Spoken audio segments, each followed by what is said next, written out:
Bala walamma ja'ahum kitabun min indillahi musaddiqun lima ma'ahum. Mahal syahidnya yang menjadi pembahasannya adalah wa kanu min qablu yastaftihuna 'ala alladziina kafaru. Terus tiang Yahudi itu lihat orang Yahudi dahulu mereka senantiasa bertawasul kalian kanjeng Nabi Muhammad SAW. Islam kan belum datang waktu itu. Yahudi yang ada waktu itu, mereka lah orang-orang yang beriman kepada Allah. Mereka lah umat yang memang diberikan kitab oleh Allah Subhanahu wa ta'ala. Dan di dalam kitabnya mereka disebutkan secara lengkap perkawis kanjeng Nabi Muhammad sallallahu alaihi wasallam. Maka orang-orang Yahudi di zaman itu, setiap kali mereka ada masalah, acap kali ketika mereka ada problem, setiap kali mereka ingin menghadapi sesuatu yang besar, maka Al-Quran menceritakan kepada kula panjenengan bahwa mereka orang-orang Yahudi itu senantiasa yastaftihu. Maka malah urusannya perang. Sebab yastaftihun ini bermula dari kata Al-Fatah, yang artinya Al-Fatah itu adalah kemenangan. Yastaftihun berarti mereka meminta kemenangan dari Allah Subhanahu wa ta'ala. Nyuwun dimenangi 'alal ladzina kafaru, atas orang-orang yang kafir. Nah, zaman itu orang-orang yang beriman ya orang-orang Yahudi, karena Islam belum datang kan. Nabi Muhammadnya belum lahir. Orang-orang yang beriman kepada Allah Ta'ala ya orang-orang Yahudi itu. Yang tidak beriman kepada Allah, yang tidak beriman kepada Nabi yang diutus kepada orang Yahudi saat itu, yang tidak beriman dengan kitab yang diturunkan oleh Allah Ta'ala kepada orang-orang Yahudi saat itu, ya mereka orang kafir. Gamblang nih. Nah, setiap kali orang-orang Yahudi itu menghadapi orang-orang kafir, mereka ingin menang. Mereka ingin menang. Dan jalan mereka untuk mendapatkan kemenangan itu, Al-Quran menceritakan yastaftihuna 'alal ladzina kafaru. Mereka meminta kemenangan kepada Allah Subhanahu wa ta'ala dengan berwasilah kepada Nabi Muhammad sallallahu alaihi wasallam. Cuma sayang, falamma ja'ahum ma arafu kafaru bih.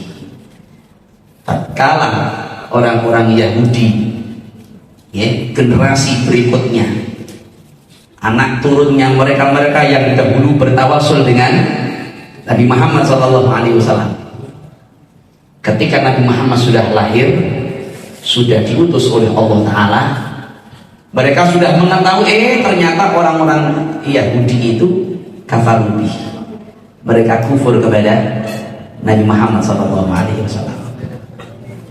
Mbah-mbah ini kalau semangat tawasul dengan kanjeng Nabi Muhammad, kakek moyangnya mereka orang-orang Yahudi dahulu itu bertawasul dengan Nabi Muhammad.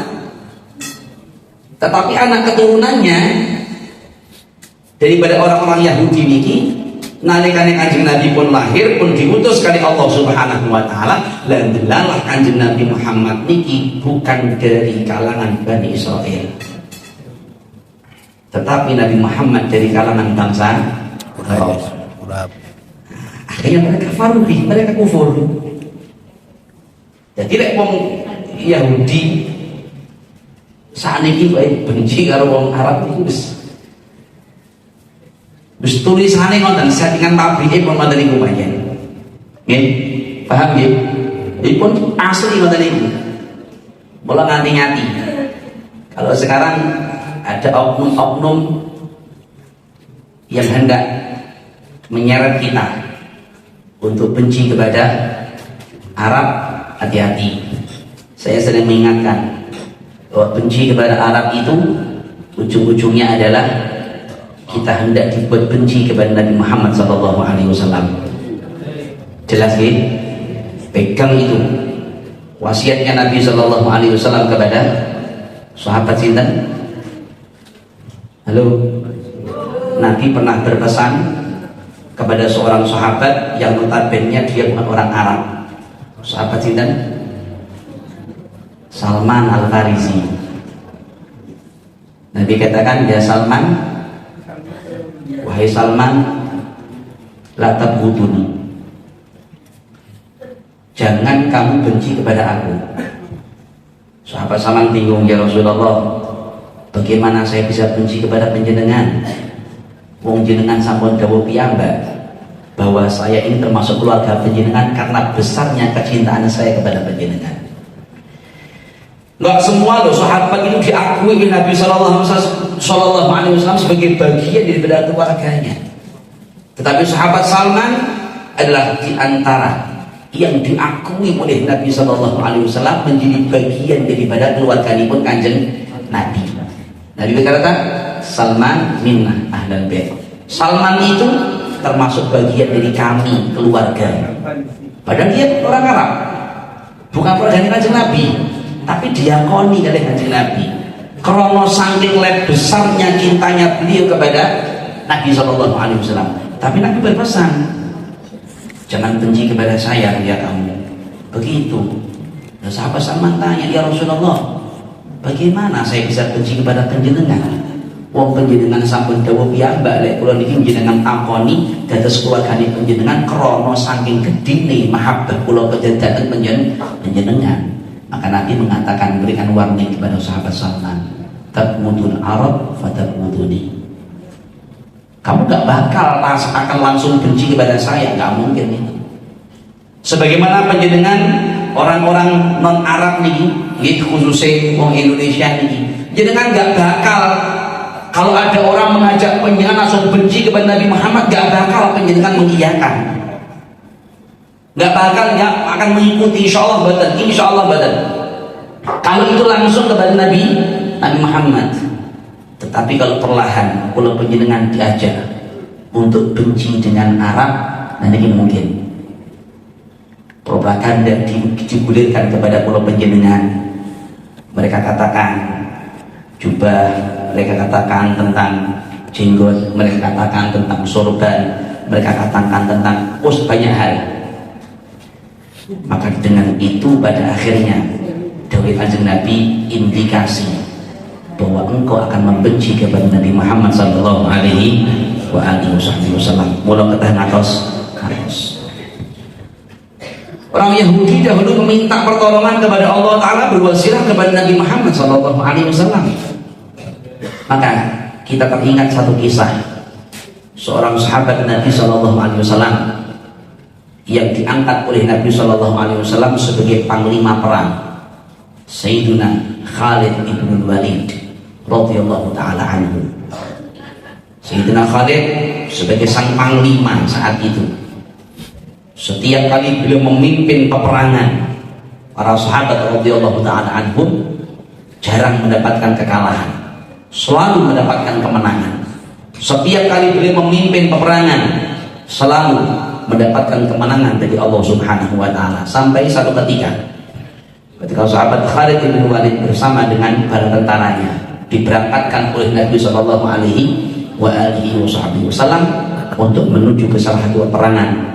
Maka sahabat Khalid bin Walid sudah sekian jauh perjalanan, beliau meminta kepada para tentara ini pasukan ini untuk kembali ke rumah. Sebab nopo? Sebab opiahe keri mahkota nopo perangnya ketinggalan. Topi yang harusnya beliau kenakan nanti bisa menghadapi musuh niku ketinggalan. Hanya pulang sampai rumah dicari topi itu dicari, dan ternyata setelah diketemukan oleh para sahabatnya beliau, topi itu bukanlah topi yang coro sakniki, bukan topi yang megah, bukan topi yang mewah, bukan topi yang bagus, topi yang biasa. Coro kopiah ya kopiah wis rusuh punah. Akhirnya para sahabat saat itu mengatakan, wahai Khalid bin Walid, hanya gara-gara topi yang seperti ini engkau perintahkan kami untuk kembali. Maka Sayyidina Khalid mengatakan, loh, jangan salah kalian, bukan topinya yang aku cari. Tetapi coba buka dalam topi itu ada apa? Maka dibuka oleh mereka, tidak diketemukan apa-apa. Dibuka oleh sahabat Khalid bin Walid, ketahuilah, diambil dari topi itu beberapa helai daripada potongan rambut. Sayyidina Khalid bin Walid mengatakan, ini adalah potongan rambut Rasulullah Sallallahu Alaihi Wasallam. Aku selalu kenakan topi ini dalam setiap peperanganku, dan aku berwasilah kepada Allah Subhanahu Wa Taala dengan berkah potongan rambut Nabi Sallallahu Alaihi Wasallam ini. Aku mohon pertolongan kepada Allah dan kemenangan, dan acap kali setiap aku mohon pertolongan dan berwasilah kepada Nabi Sallallahu Alaihi Wasallam lewat potongan rambut ini, Allah gak berikan kekalahan kepada saya. Terus setiap peperangan yang aku mintakan kepada Allah lewat Nabi Muhammad selalu mendapatkan kemenangan dari Allah Subhanahu Wa Taala. Jadi ingat, bukan karena topinya, tetapi karena di sini ada wasilah, di sini ada perantara, yang aku menjadikan perantara ini antara aku kepada Allah Subhanahu Wa Taala. Begitu para sahabat radhiyallahu taala anhum. Jadi pun heran, panjang dia tawasul kerumian. Lah saat ini masalah ini, enten sing ngendikan ngenten, itu kan di zaman Nabi, dan Nabi sekarang sudah meninggal. Nabi sekarang sudah wafat, ngapain lagi bawa-bawa nama Nabi? Ngaten sebagian enten sing napa, sing muni ngoten niku. Dadi karepe ngoten lek Kanjeng Nabi pun ninggal, kula jenengan niki ora oleh tawasul karo Kanjeng Nabi sallallahu alaihi wasallam. Pertanyaane ngoten niku. Lah jawabane terus pundi? Lanjut. Saestu? Nggih. Kodoan bani. Masih dari kitabnya Abu Yasin Muhammad bin Alawi Al-Maliki, At-Tawassul bin Nabi sallallahu alaihi wasallam fi hayatihi wa ba'da wafatih. Sebelum pada akhirnya kita sampaikan kepada penjenengan tawassul dengan Nabi setelah wafatnya beliau, ada sebuah hadis yang sangat masyhur di kalangan kita muslimin. Datang satu ketika seorang sahabat, yang sahabat niki dalam keadaan dorir, hilang penglihatannya. Cara tengah iki napa? Buta. Ada seorang sahabat hilang penglihatannya. Datang kepada Nabi Shallallahu Alaihi Wasallam, ya Rasulullah, doakan saya agar supaya Allah Taala menyembuhkan aku. Maka Nabi Shallallahu Alaihi Wasallam sabda kepada sahabat niki, in syi'ta akhadtu dzalik wa in syi'ta da'awtu. Kalau kau kehendak, kalau kau ingin, maka aku akan tangguhkan. Tapi kalau kau ingin, ya siap aku dongani. Karena pilih mundi. Dan maksudnya, lek sampean gelem sabar, sabaro dengan musibah yang menimpa kamu. Ndak dongani, ngoten. Tapi sampean pengen mau ditungani, ya wes tak tungani. Maka sang sahabat ini mengatakan, dengan tungani mohon ya Rasulullah. Ngaten. Nah, kali Kanjeng Nabi boten langsung itu, langsung ngoten mboten. Nabi bisa mengangkat kedua tangannya mendoakan, bisa. Tetapi ini Nabi kan pengen mengajarkan kepada pulau penjenengan pada akhirnya, agar umat ini punya pegangan sepeninggal Nabi Sallallahu Alaihi Wasallam. Nabi bilang kepada sahabat ini, wow, ya wes, sampean wudu saiki. Ngaten dari Kanjeng Nabi, ambil air wudu. Kemudian sahabat ini wow, wudu dengan cara yang terbaik dan yang paling benar, dengan wudu yang benar. Kemudian Nabi perintahkan sholat 2 rakaat. Dia lakukan, sahabat itu sholat 2 rakaat. Nah, kali Kanjeng Nabi di bar sholat dipun mucali, wes ya, kamu wis wudu, sampean wis sholat, Saiki tak warai donga. Ngaten. Kalih Kanjeng Nabi dimucali donga. Dongane napa? Allahumma inni as'aluka wa atawajjahu ilaika bi nabiyyika Muhammad sallallahu alaihi wa alihi wasallam. Ya Allah, aku meminta kepadamu, satu, meminta kepada Allah. Tetapi Nabi mengajarkan di dalam meminta kepada Allah Subhanahu wa taala, wa atawajjahu ilaika bi nabiyyika Muhammad. Tetapi aku bukan hanya meminta saja, tidak. Aku menghadapkan Nabi Muhammad kepadamu. Artinya aku berwasilah dengan Nabi Muhammad di dalam aku meminta kepadamu ini. Tegese Kanjeng Nabi berarti mengucapkan apa? Jika Nabi mengucapkan wasilah untuk meminta kepada Allah Ta'ala, Nabi ajarkan berwasilah kepada Nabi Muhammad SAW. Ibaratkan kali Kanjeng Nabi diperlanjutkan, ya Muhammad wa ya Nabi Rahmah. Lek wayan itu berarti kan ngaturi. Ibarat Kanjeng Nabi enten ngajeng jenengan aturi, ya Rasulullah jenengan madul ngoten. Sahabat dari napa? Nyuwun teng Allah Taala, ya Allah aku minta kepadamu dan aku berwasilah kepadamu ya Allah dengan Nabi Muhammad. Nah, Nabi Muhammad berusaha dihadirkan seakan-akan Nabi Muhammad ada di hadapan kita. Kita panggil nama Nabi Muhammad, ya Rasulullah, ya Habibullah, ya Sayyidana Muhammad, ya Nabi Rahmah, ya Syafi'al Ummah, terserah panjenengan pun. Sak nyandai le ngaturi Kanjeng Nabi.